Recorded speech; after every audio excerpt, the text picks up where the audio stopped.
Last year, I found condoms in my boyfriend's suitcase that was packed for a trip with his best friend. I checked the box while he was at work, and there were only 5 left in a box of 12. We only used 3.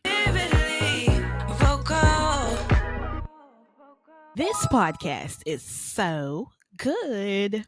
Hello there, ladies. I just would like to say that I'm a huge fan of the podcast. I've been listening from the first episode, and I didn't think that I would need any advice because I thought I had all my shit together. But I've run across an issue that has really served a purpose to send an email.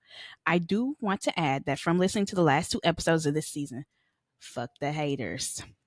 This podcast is amazing, and it's setting a trend. It's having the girls hating you girls even more. So keep doing this. You both just don't know how much you are helping saving relationships, lives, broken hearts, so many things I can go into detail about, but keep doing this podcast. Mwah. No balls. I love people that listen to the podcast with their ears and not their assholes. Thank you so much. Gold star for you. So this is my problem. Last year, I found condoms in my boyfriend's suitcase that was packed for a trip with his best friend. We've been together for 2 years, long distance. Here's how I found out. He recently bought a pack of condoms. Something told me to check the box to see how many were left the day before he was leaving for his trip. He's never given me a reason to not trust him, but my gut told me to check. I checked the box while he was at work, and there were only 5 left in a box of 12. We only used 3.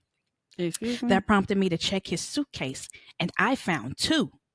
At first, I thought they may have been from our trip last summer. Maybe he forgot to unpack them, but he's not the type to leave things laying around in his suitcase after unpacking.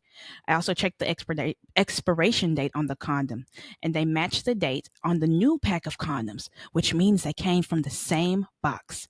I'm a very calm person. As frustrated as I was going to approach this in a mature, calm manner, I tried to find the best way to approach the situation. Didn't want him to feel I was snooping around. So later that night, asked him if I could take some of the condoms for when he visits. Wanted us to get to his stash so I could question where the rest were.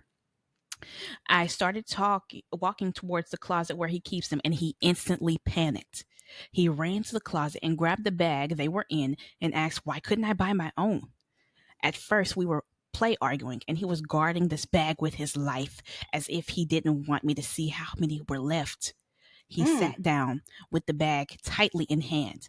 Now, nothing was funny. I remained calm and respectful. I asked him if there was something in there he didn't want me to see. No response. I started asking if he packed condoms for his trip.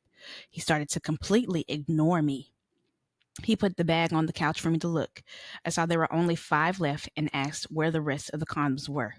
He ignored me. I asked him about 8 times where they were, very calmly, and he ignored me, continued to watch TV, and not look at me. I started packing up my things and continued calmly asking where the rest were. Nothing. So I told him I was going home and left. We haven't spoken since, and it's been about a week. He's been on this trip. I didn't want to bring it up and ruin his trip. He gets back today, and we need to speak. Knowing him, he won't reach out. I feel like I'm always the one making an effort to fix things when we get into disagreements. At first, I wasn't going to reach out, but my mind is spiraling, and I think I'd like to end things officially. Should I be mature and reach out, or let him come to me? If you're going with, by your question, let him come to you. You're very calm. You handled that situation way better than I would have. Man. I don't know about J. Marie, but you have. I was going to say balls of steel. you have great self-control. Man. Let him come to you. If it was me in that predicament, that whole fucking trip would have been ruined. I would have destroyed. Man. Oh, you left calmly. I would have left that motherfucker with a bang. That motherfucking it was an Airbnb cabin. That whole motherfucker would have been towed up. I would have destroyed his shit and everything. Cause excuse me, but I'm asking you repeatedly where the rest at, and you act like you can't answer me. So you fucking your friend. That's what we doing. You fucking your friend. That's what we doing. Or you fucking these other bitches. Whatever you doing. Somebody getting some dick out of this. And clearly, it's me, but it's another bitch. So let me know where the fuck the other condoms are. Oh, you can't let me know? Well, let me tear this motherfucker up then until you realize where the rest of them is. You better find some. You better find some underneath the motherfucking cabinet. You better find them in the medicine drawer. Hell, you better find them in the kitchen where the knives at. Or if I find them, I'm gonna end up getting your ass. Let him come to you, like Blue said. Let him come to you. And if he don't come to you at all, drop him like a bad habit. You fucking Fuck him. coward. You weird. Coward. God, I'm so sorry. That's crazy. I'm sorry That's that insane. you And going you just through gonna that. ignore me. And you just gonna ignore me. Like, okay. So we all just right. ignoring each other. That's how you feel?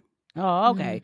So while you ignoring me, let me go ahead and destroy all your shit. Oh, now you want to talk? That's Nah, keep ignoring me.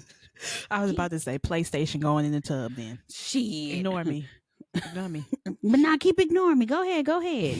Your phone gonna be next, motherfucker. I'll put that fucker on the stove. Oh, you ignore me though. Keep that same I was sat there in and the went through all them condoms. Poke. Poke. hmm. Poke. In the words of Blue, keep that same fucking energy. You want to ignore me? Ignore me while your PlayStation go in the shower. Ignore me while your phone sits on the stove and burn and pop. Ignore me while your clothes are hangling and dangling outside so Covered that in everybody can bleach. see. But ignore me. Leave that motherfucker where he at. I would have destroyed Child. the fucking cabin or whatever it was. Yeah, It but would've like got you said, you destroyed. got your shit together. You got your brain together, and you already got it in his head that you want to leave him and end things officially. Yep. Good fucking riddance to him. Best of luck to you. And email us again sometime to keep us updated. Yes, definitely. Please do. But y'all, that's gonna be it. Oh my god, this was a good ass This episode. was a good episode. But y'all know we gotta leave off with some amazing, beautiful quotes from Vividly Vocal. So, Blue, do you have one to start us off? I forget about a quote every episode. So give me a second so I can find one. Okay, I got you. Okay, well, I have one, and it says, "Never beg for a seat when you can buy your own table."